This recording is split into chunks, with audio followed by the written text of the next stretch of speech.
Yeah, let us go for a problem related to the combination of two prisms. So that combination, one combination giving achromatism, only giving the deviation, other combination giving only a chromatism, that is colored lights. We can get the 7 colors finally in emergent light split up from the white light by the combination, and deviation is 0. So one combination nullifying the deviation and other combination nullifying the dispersion. Therefore this problem is related to, see question, two thin prisms are combined to form an achromatic combination.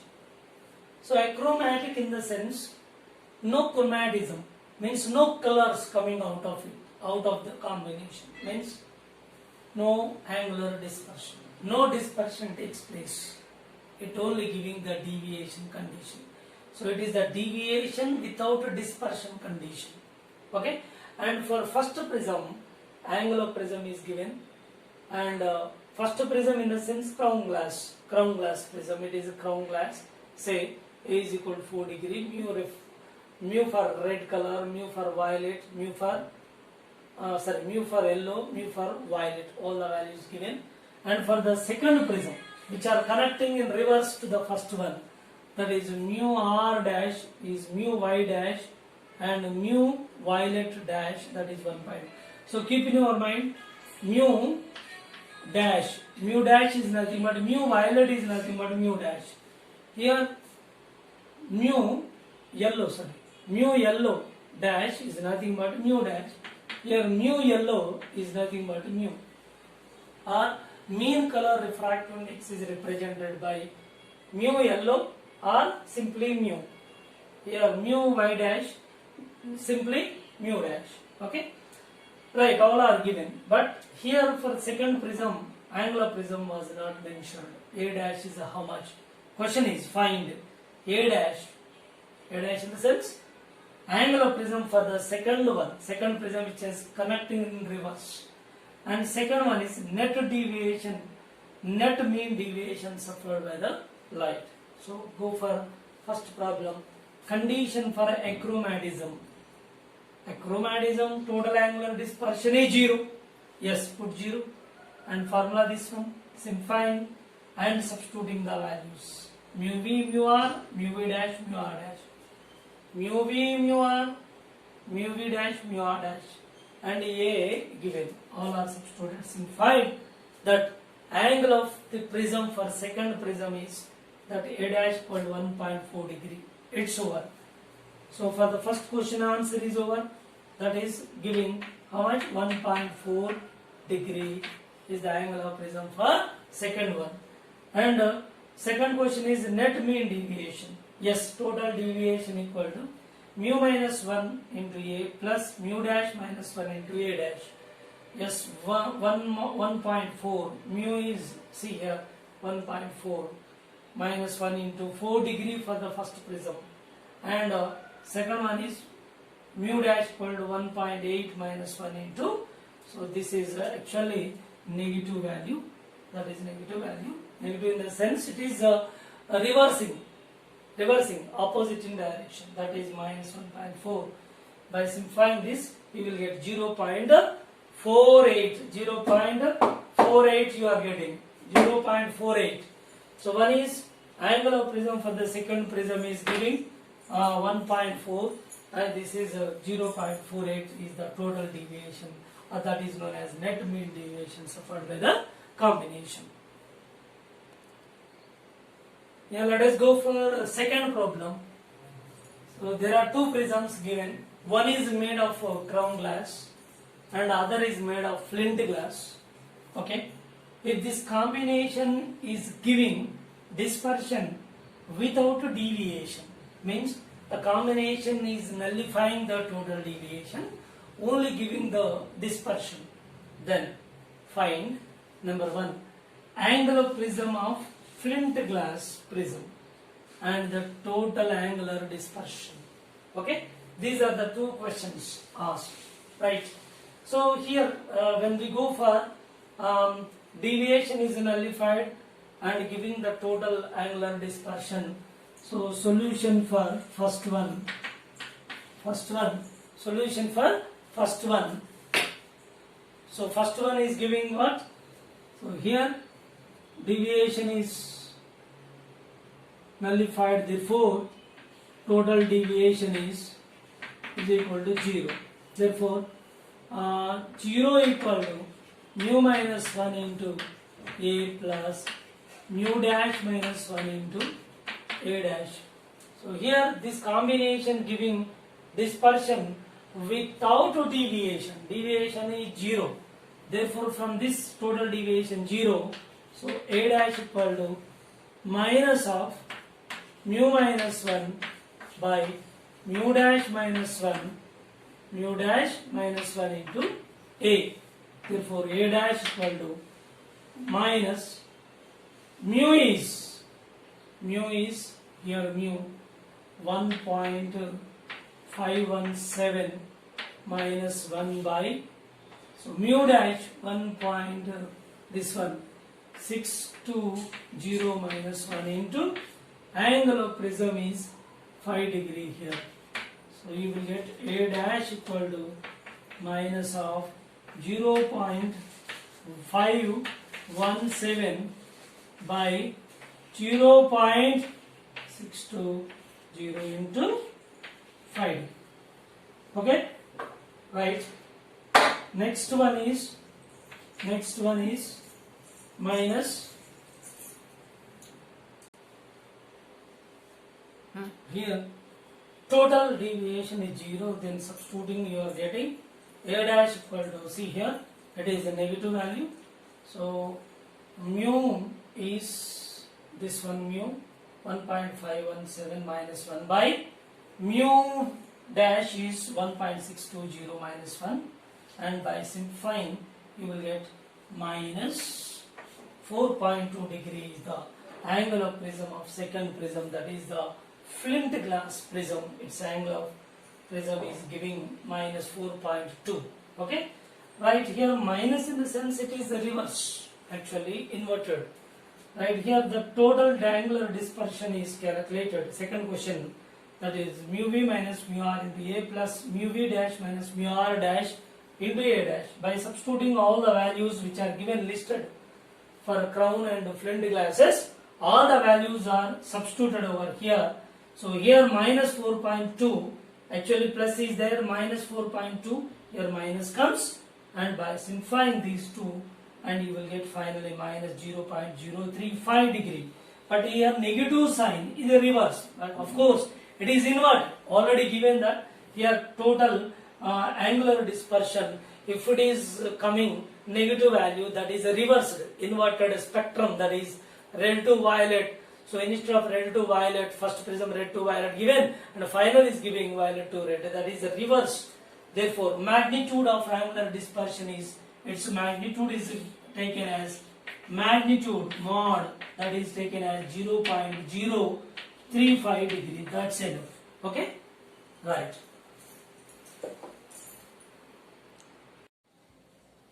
Now next problem is problem number 3, which is related to deviation without dispersion condition when two prisms are connected together. So here the data given, first prism is made of crown glass and the second prism is made of flint glass, and their values are given. Dispersive power of crown glass is given 0.03 and for flint glass 0.05 given for flint glass, and their refractivenesses for yellow colored light for first and second prisms are given 1.517 and 1.621 respectively, and total deviation for yellow ray, total deviation is given 1 degree. This is given in the problem, right? So what are the questions? Find the refracting angles of two prisms A and A dash. A is the angle of prism for the first one and A dash is the angle of prism for the second one. So these two are A and A dash are refracting angles of two prisms, The question is saying, so what are the values of A and A dash? And given condition, these two prisms forming achromatic combination. Means achromatic combination is in the sense no dispersion of light. Dispersion is nullified, it only giving the deviation. Therefore, condition for deviation without dispersion, the total deviation equal to delta of 1 minus omega by omega dash. 1 degree given delta 1 minus 0.03 by 0.05. By simplifying this, you will get deviation suffered by the light by first prism is 5 by 2. This is by the first prism. And we know delta equal to mu minus 1 into A for small angled prism, and delta is already calculated over here 5 by 2 of 1 minus 1.517 minus 1 into A. And by simplifying, you will get angle of prism or refracting angle of the first prism is 4.8 degree. And for the second prism, see here, total deviation suffered by the light, that is the sum of the deviation given by the first prism and the deviation given by the second prism, both together is giving total deviation. Already we have this one given, and this delta is calculated over here 5 by 2, so which gives us delta dash equal to 1 minus 5 by 2, so delta dash equal to minus 3 by 2. So this is a deviation suffered by the light by second prism, which is made of lenti glass. Okay. Now negative sign is which is giving in reverse sense, because these two are connected in reverse sense. One is the giving deviation in one direction, other one is giving the deviation in opposite direction, so that we are getting the negative sign over here. But we have a formula again for small angled prism, mu dash minus 1 into A dash. This is 3 by 2 for magnitude used, that mu dash equal to 1.621 minus 1 into A dash. So A dash equal to 3 by 2 into 0.621. By simplifying it, you will get 2.4 degree is the refracting angle of the second prism. So whatever the questions asked, A and A dash values, same we obtained here. A is 4.8 degree and A dash equal to 2.4 degree. So this is the question regarding. So next go for another one. Hello students, welcome to Alphor's e-learning. Now the next topic is refraction of light at spherical surface. We finished off all the concepts related to refraction of light at plane surface, and their applications, everything is over. But here next topic is refraction of light at spherical surface. So here the spherical refracting surfaces means the light is incident on the spherical surface which undergoes refraction. Then the spherical refracting surfaces are, how many are there? Basically there are two types of spherical refracting surfaces. One is the convex spherical refracting surface and other one is concave spherical refracting surface. So how we can understand this convex and concave? So once you observe this is the convex spherical refracting surface in the sense, so the bulging side of the material medium, which is towards the radar medium. So this is the radar medium towards which the bulging side is exposing. So in such case, this is taken to be convex spherical refracting surface. Convex spherical refracting surface, in the sense we can understand that the bulging side of the material medium through which the light refracts, that bulging side is towards the radar medium, which is taken to be convex spherical refracting surface. and go for concave spherical refracting surface, where the depressed side of the material medium. So this is the depressed side of the material medium through which light refracts is towards or exposed to the rarer medium. So such spherical refracting surface is known as concave spherical refracting surface.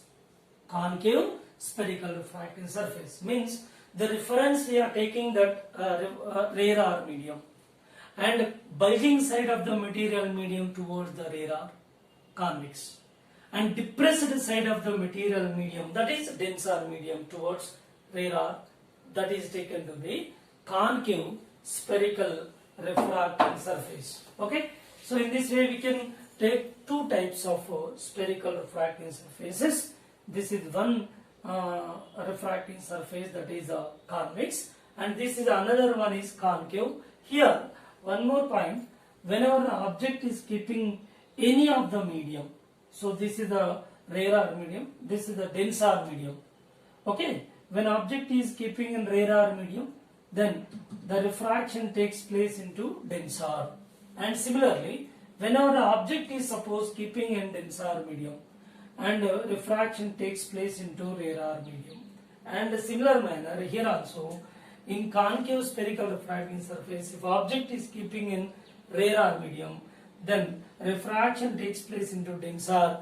The image is forming in the denser medium. Keep in your mind. And if object is keeping in denser medium and refraction takes place into rarer, then image is formed in the rarer medium. So one point is very clear, that when our object is in object keeping in first medium and refraction takes place into second medium, and definitely its image formed in the second medium. And sometimes for our convenience by the geometry, we are locating its image outside in the same medium, but doesn't mean it is formed in the same medium. It is formed in the second medium. So, but for our convenience by the geometry, then we are showing in the same medium its image position.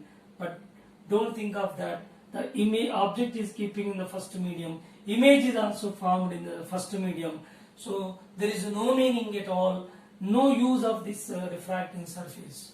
So here, when our object is keeping in one medium, refraction takes place into second medium, and definitely its image formed in the second medium. No doubt at all, no question at all. So whenever object is keeping in denser medium and refraction takes place into rarer, then image definitely forms in the rarer medium. Simply, object is keeping in one medium and its corresponding image must be formed in the second medium. Suppose object is keeping in second medium, its image must be formed in the first medium. So in this statement there is no doubt at all, there is no question at all. So it is a fixed statement. Object is in one medium, first medium, image formed in the second medium.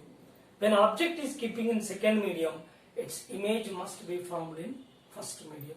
But for our convenience, sometimes we are showing object is keeping in first medium, its image is also located in the first medium for our convenience based on its geometry. I will explain it later. Okay, let us go for refraction formula. Means whenever object is keeping in first medium, refraction takes place in the second medium. So whenever refraction takes place in the second medium, so what will be the position of the image formed? To find that position of the image or position of the objective image distance given or radius of curvature of the spherical refracting surface, and everything we can find by using a formula like length, like mirror formula. Okay, like mirror formula. So spherical mirror formula 1 by v plus 1 by u is equal to 1 by f, like that. Definitely here Snell's law. By the Snell's law we solved so many problems by using Snell's law, and the refraction takes place from one medium into another medium. Object is keeping in one medium and refraction takes place into another medium. So whenever the refraction takes place at plane surface, in such case we are using every time Snell's law and apparent depth, apparent height, and etc. etc. So many applications we use and solve. Similarly here we should have a formula in order to find the position of the image, and also radius of curvature, and also position of the object if image position is given in the problem. To find everything in it, we should have a formula. We require a formula. That formula is known as refracting formula, which is refracted through spherical refracting surface. That refracting formula, so let us derive in the next part. So before going to that, I will explain some pole and object distance and image distance and sign conventions. So we should take the sign conventions as that of the spherical mirror. So everything we will discuss before going to derive the refracting formula. So I will explain over here. See, this is the pole of the spherical mirror, spherical refracting surface, spherical refracting surface. This is the pole, and here it is also pole. Okay, so when a normal is drawn to this spherical refracting surface, right, so this is a center of curvature, and all the distances must be measured from the pole of a spherical refracting surface. Keep in your mind again the sign convention, sign rules. I am taking the sign rules. Rule number one, whenever, wherever possible, the light is assumed to be traveling from left to right. Okay, left to right. And second one is, all the distances must be measured from pole of the spherical refracting surface. Here it is pole in the sense it is the midpoint of the spherical refracting surface. This is also pole, midpoint of the spherical refracting surface through which the principal axis passing is known as pole of the spherical refracting surface. Okay, so all the distances measured from the pole. And third sign convention is, suppose the object is keeping here in the first medium. So this is object distance u. Suppose after refraction image is formed somewhere here. So here it is image position. Now this is object distance from the pole is the reference, this is image distance, and up to center this is the radius of curvature. Now here all the distances means object distance, image distance, and radius of curvature. These are the distances are to be measured from pole of the spherical refracting surface. That object distance is we are measuring. See here, this is object. Light is traveling from left to right. Therefore, from pole to this object, u is taken to be negative. Negative means the distances which are measured in the direction of incident light taken to be positive. Those measured against the incident light taken to be negative. So once again I repeat, the distances which are measured in the direction of incident light taken to be positive. Those measured against the incident light are taken to be negative. So same as everything same as that of the sign conventions which are taken in case of spherical mirrors, everything will be same. So no difference at all. Here this rule is also taken there. So light is incidenting against measured negative. So image distance in the same direction, pole to this image, that is V is positive,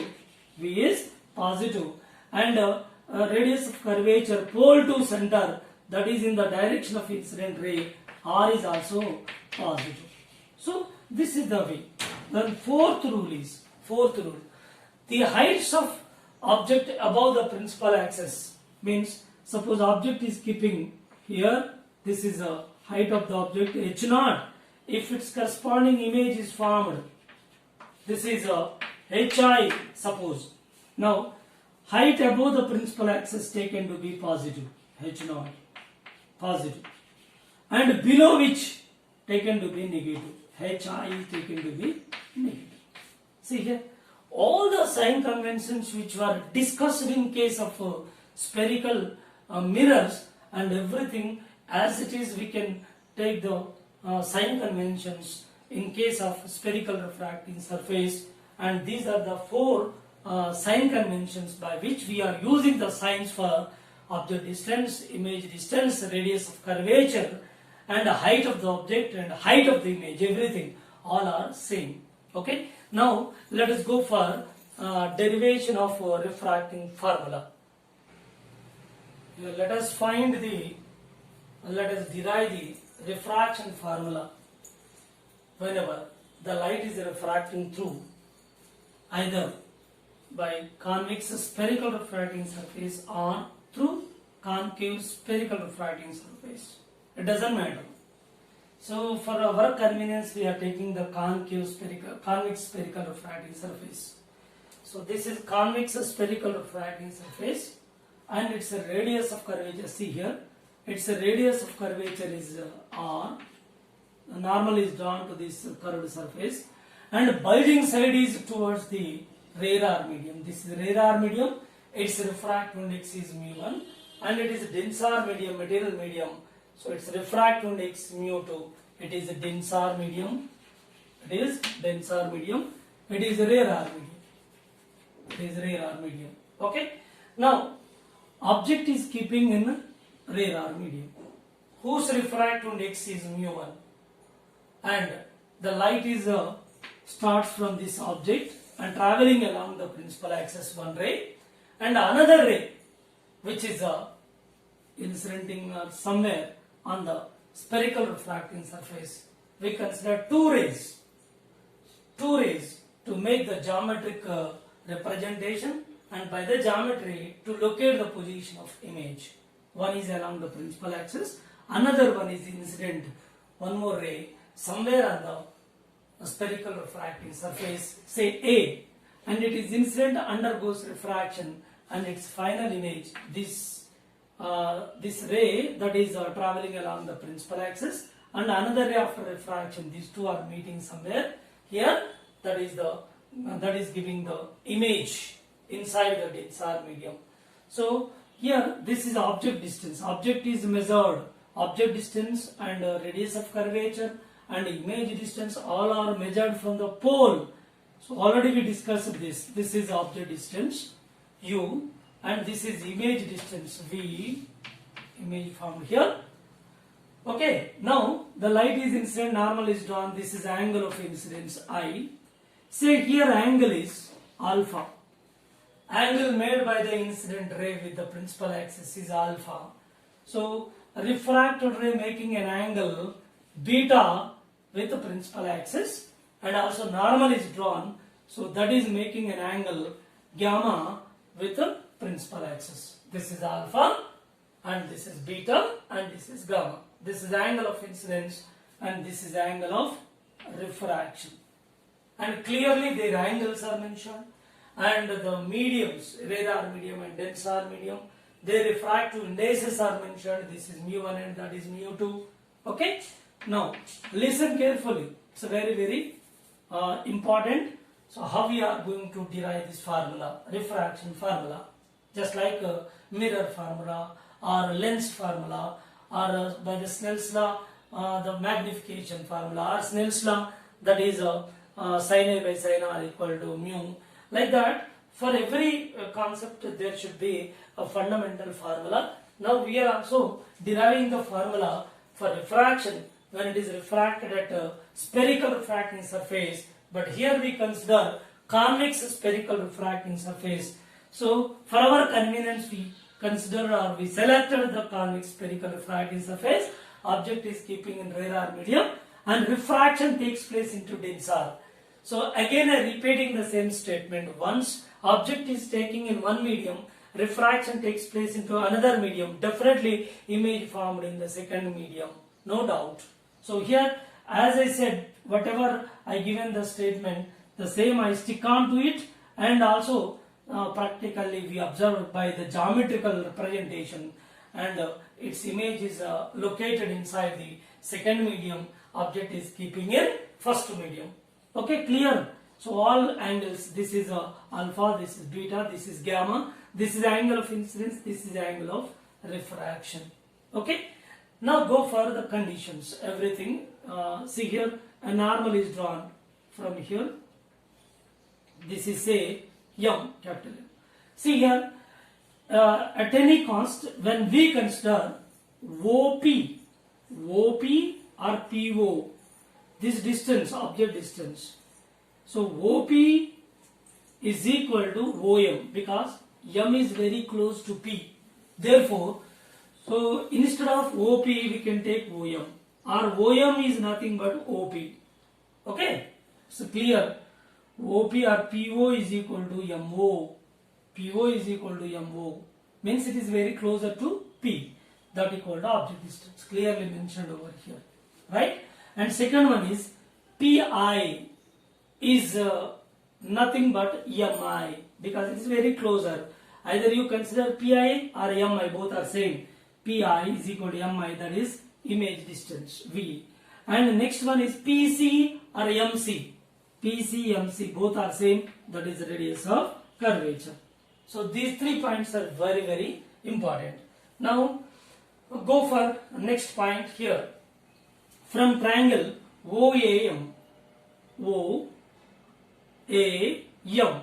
from this triangle, tan alpha is equal to opposite side AM by MO. Yes, tan alpha is equal to AM by MO is equal to U, substituted over here. And similarly, from triangle IAM, right angle triangle, tan beta equal to AM by MI. MI is equal to, see here, MI is equal to V. Therefore, tan beta is equal to AM by V. And similarly, one more triangle, CAM, from triangle or MCA, this right angle triangle, from this tan gamma is equal to AM by MC. MC is nothing but radius of curvature, it's clear. Radius of curvature R. So tan gamma is equal to AM by R. So here in this part, alpha, beta, gamma are very small. So we feel that they are very small. We consider that alpha, beta, gamma are very small. Therefore, tan alpha, if they are very small, tan alpha is nearly alpha, that is taken to be alpha. Tan beta is taken to be beta, and tan gamma is taken to be gamma. Therefore, here alpha is equal to AM by U, beta equal to AM by V, clearly. Gamma is equal to AM by R. Okay. Next, from plane geometry, the rule is there. The sum of the, see here, sum of the interior angles, opposite interior angles will be equal to exterior angle. So where we use, see here, this triangle, this one, triangle OCA, from triangle OCA. See here, OCA, from this triangle, sum of the opposite interior angles, gamma plus alpha is equal to exterior I is equal to alpha plus gamma. So very clear. Therefore, next I is equal to, alpha is equal to AM by U, substitute here, gamma, AM by R over I value. And from triangle, one more triangle, see here, from triangle this one, IAC or ICA, whatever it may be, from triangle, so here, from triangle IAC, from this IAC triangle, sum of opposite angles, interior angles, will be equal to exterior angle gamma. Gamma equal to, see here, gamma equal to R plus beta, then we need R value, R equal to gamma minus beta. Okay, gamma value substituted AM by R minus beta AM by V. So this is R value obtained. So at final, we obtained both R value and I value, angle of incidence and angle of refraction. Now go for Snell's law, and Snell's law is used. From Snell's law, using Snell's law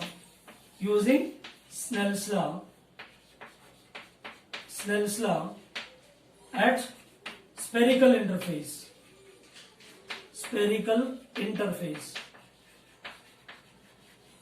So here mu1 medium, and here sine of I is equal to mu2 sine of R. So I and R are very small.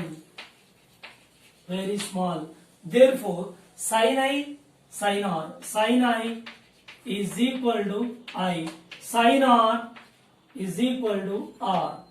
Therefore, finally we can write it as, see, this is mu1.